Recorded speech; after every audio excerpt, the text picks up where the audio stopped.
iVector, tú manéjalo. Cuenta con nuestra experiencia. Presenta.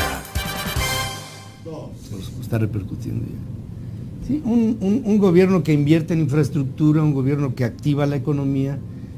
No quiero decir con esto que solamente el gobierno esté obligado a ello, pero un gobierno que invierte y que le da robustez a la inversión es un gobierno que hace que un país crezca. Lo vemos en Estados Unidos, lo vemos en China, lo vemos en Alemania. En México hoy estamos teniendo, empezamos este año con un recorte y las repercusiones de esto, más lo que se propone de un presupuesto base cero para el año entrante, que tiene sus limitaciones teóricas ante la posible puesta en marcha de una condición así, nos fuerza a tratar de ver por dónde irá esta segunda parte del semestre. Y aquí conmigo el maestro Rodolfo Navarrete Vargas, que es un especialista, analista de este tipo de procesos de carácter económico financiero. Te saludo. Maestro, ¿cómo está, Rodolfo? Muy bien, gracias. Me da mucho gusto verte. No, al gusto mío. ¿Qué es lo que han venido analizando ustedes hacia adelante? Mira, estamos, pues ya pasó un semestre prácticamente del presente año. Lo que estamos viendo es qué va a pasar en el segundo semestre. Y estamos en alguna medida preocupados por lo que vaya a suceder en términos de crecimiento económico, ¿no? Estamos revisando nuestras cifras en función de algunos eventos que han sucedido últimamente. Yo te diría, son básicamente 2 o 3 eventos importantes que nos están obligando a hacer estas revisiones. En primer lugar, te diría, las cifras económicas que se han venido publicando en los últimos meses, básicamente abril y mayo, no han sido muy satisfactorias, ¿no? La semana pasada, por ejemplo, se publicó la cifra del IGAE, el Índice Global General de Actividad Económica, y lo que dice es simplemente que la economía prácticamente no creció en mayo con respecto a abril. Un elemento adicional, no sé si recuerdas, en mayo se reportó una caída de la producción industrial. Sí, señor. ¿No? 0.9% en términos anuales, es una muy mala cifra de comportamiento económico. Esto pues ya en términos simplemente contables, si tú haces las cifras, pues ya te redujo más o menos, nosotros estamos calculando 2 o 3 décimas del crecimiento económico. Ya hay una cifra que salió mal, en consecuencia todo lo demás lo tienes que hacer el promedio y te sale una cifra mal. Pero eso no es lo más importante, yo diría eso está en alguna medida reflejando lo que nosotros preveíamos al principio del año. Hay 2 elementos adicionales, una es los economistas en Estados Unidos están revisando a la baja sus perspectivas de crecimiento económico para la economía de Estados Unidos. Como el motor de crecimiento económico de México es Estados Unidos, pues obviamente si revisan a la baja sus perspectivas, también debemos revisar las perspectivas. Tiene que haber forzosamente una repercusión interna. Tiene que haber, el efecto de arrastre va a ser menor. Por tanto, ya hay un elemento que hay que considerar. El Fondo Monetario acaba de hacer una revisión del crecimiento económico americano y eso hay que incorporar, digamos, a los modelos de crecimiento económico mexicano. Pero lo más importante que estamos considerando es básicamente qué va a pasar con el gasto público en la segunda parte del año. Como lo acabas tú de señalar, se señaló el secretario de Hacienda señaló al principio del año que este año, debido a la caída del precio del petróleo, sí va a ser un recorte del gasto público más o menos de 124,000 millones de pesos. Sí, señor. Y el próximo año también va a haber un recorte del gasto público. Y es natural, ha habido una caída en los ingresos, por tanto, para evitar que aumente el déficit, hay que recortar los gastos. Sin embargo, las cifras al mes de mayo de las finanzas públicas no están mostrando que el gobierno está recortando el gasto público, todo lo contrario. Al cierre del quinto mes del año, las finanzas en los 5 primeros meses del año están reportando un incremento del gasto público de 8% en términos reales. O sea, no solamente no decreció, sino que aumentó y fuerte. Así es, más o menos 140,000 millones de pesos. ¿Eso qué quiere decir? Si no quieren aumentar el déficit fiscal al cierre del año, habría que recortar el gasto público. Sí, ¿pero en cuánto? Hay que recortar en lo que se prometió, que son 120,000, más en lo que se sobreejerció, que son 140,000. Eso querría decir que en el segundo semestre deberíamos ver un recorte del gasto público de 260,000 millones de pesos, más o menos. Eso obviamente tiene un efecto sobre la economía. resta el dinamismo económico y por tanto pues la perspectiva de crecimiento para este año y el próximo año cambia radicalmente. En función de esos elementos nosotros estamos revisando nuestras estimaciones, está en proceso de revisión. El viernes se publican las finanzas públicas del segundo semestre, mes de junio. Queremos ver esas cifras y en función de eso haremos el ajuste, pero nosotros estamos calculando que el crecimiento económico este año muy probablemente va a estar por debajo del 2%. ¿No? ¿Cómo se los dije?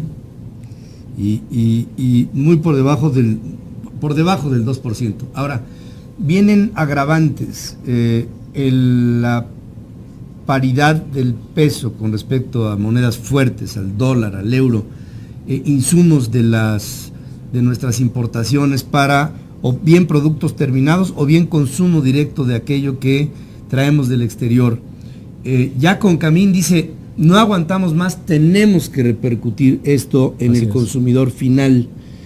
Viene con ello un proceso inflacionario que no forzosamente tendría que ser revisable en la canasta básica, aunque impactará, pero de todas maneras, si vemos a la inflación no subyacente por un lado y si vemos el proceso general de la economía mexicana, vamos a empezar a ver, a consignar movimientos en los precios. Acá hay un comportamiento medio extraño. Si tú ves las expectativas que tienen el promedio de los economistas en México, está bajando, está hoy día sobre el 2.8, 2.85% de inflación para este año.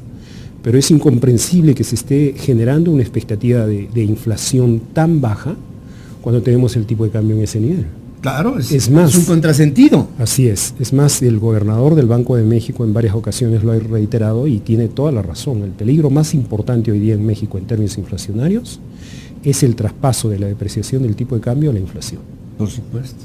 ¿No? Y como tú dices, estamos en vísperas de que aumenten las tasas de interés en Estados Unidos. Sí, señor. ¿No? Si aumentan las tasas de interés en Estados Unidos, inmediatamente después lo va a hacer el Banco de México. ¿No? El Banco de México ha cambiado su calendario y lo ha puesto inmediatamente después, al día siguiente de las reuniones del FED, va a haber reunión de la Junta de Gobierno del Banco de México. En otras palabras, el mensaje implícito es que si el FED americano aumenta la tasa de interés, al día siguiente el Banco de México también va a hacerlo. Así es. El problema es que se nos combina ahí dos figuras bastante negativas. En primer lugar, bueno, ¿qué tenemos? Lo que tendríamos en los próximos meses serían políticas monetarias restrictivas, ¿no? ¿Por qué? Porque estarían aumentando las tasas de interés en función de lo que está haciendo el FED. Y por el otro lado, el gobierno tendría que verse obligado a recortar el gasto público en esta magnitud que te digo, por tanto la política fiscal también sería restrictiva. Entonces tenemos una combinación de políticas económicas, monetaria y fiscal, restrictivas en circunstancias en que la economía nacional se está desacelerando. Normalmente las políticas son contracíclicas. O sea, si la economía se está desacelerando, la política económica tiene que hacer lo posible para que la economía se acelere. Claro. ¿No? El problema es que en las circunstancias actuales en México no se puede hacer una política monetaria ni fiscal contracíclica, sobre todo fiscal. Algunos países de Sudamérica, por ejemplo, lo que están haciendo es justamente eso. Las economías emergentes, las economías subdesarrolladas se están desacelerando a consecuencia de la caída de los precios de las materias primas, el posible aumento de las tasas de interés en Estados Unidos, etcétera, etcétera. Y lo que están haciendo es metiéndole al gasto público. ¿Por qué? Porque tienen superávits fiscales. En el caso de México no podemos meterle al gasto público. ¿Por qué? Porque tenemos un déficit muy grande déficit fiscal. Muy grande, enorme. Si el gobierno no ajusta el gasto público al cierre del año, vamos a tener un problema serio en términos de finanzas públicas y obviamente de inestabilidad financiera. Date cuenta que vamos a entrar a un periodo en donde van a comenzar a aumentar las tasas de interés y como tú bien sabes, cuando aumentan las tasas de interés, el que resiente el efecto es el que está apalancado. Y obviamente pide prestar. El que está más sobreapalancado, el que está más endeudado. Y el gobierno en este caso, al aumentar el déficit fiscal, si es que no ajusta el gasto público, pues estaría entrando en una situación peligrosa. Decía el secretario de Hacienda que en México no habría ni nuevos impuestos ni mayor endeudamiento. Estoy empezando a ver en algunas instancias estatales y paraestatales la emisión de papel, que es una forma de endeudamiento clara, porque si de entrada recibe Petróleos Mexicanos bajo el régimen fiscal que tiene un recorte de 60,000 millones y no puede ni siquiera participar en la ronda 1 de la reforma energética por falta de liquidez, quiere decir que hay algún problema. Ha habido emisión de papel de Pemex, de la Comisión Federal de Electricidad, ha habido instrumentos que se han venido utilizando en los mercados para tratar de suplir los huecos, los hoyos que hay sobre la iliquidez pretendida en algunas de estas organizaciones. ¿Hasta dónde se puede aguantar una situación así? No, está complicado. Ayer tanto Pemex como CFE reportaron sus resultados financieros al segundo trimestre. 84,000 millones de pesos la pérdida en Petróleos Mexicanos. Así ¿no? es. Y efectivamente. Comisión Federal sobre los niveles de los 20,000. Así es. Y lo que tú dices, estás en lo correcto. En el segundo semestre le va a restar a Pemex 60,000 millones de pesos. Y a Comisión Federal de Electricidad, no me acuerdo, entre 10,000 y 20,000 millones de pesos. Sí. Otras palabras, no solo están perdiendo, sino que además están financiando al gobierno. Sí. O van a financiar al gobierno. ¿Por qué? Porque el gobierno va a retirar 60,000 millones de pesos para financiar el gasto público, ¿no? Que es lo que se dijo a principios del año. Y se va a aplicar en el segundo semestre. Sí. ¿No? Yo diría, todavía hay una contracción un tanto extraña, obviamente tiene su explicación. Tú tienes uno de los, ayer por ejemplo, anoche yo escuchaba al secretario de Energía y lo que se decía es que uno de los beneficios de la reforma energética ha sido la reducción en los precios de la electricidad. Efectivamente, pero si uno ve que el precio de la electricidad está bajando y por el otro lado la empresa que produce electricidad está reportando pérdidas históricas. No hay una congruencia entre una cosa y la otra. Entonces, ¿cómo está eso? ¿No? Baja el precio de la electricidad, baja el precio del producto que yo produzco y encima reporto pérdidas, ¿quiere decir que yo estoy subsidiando la baja de los precios?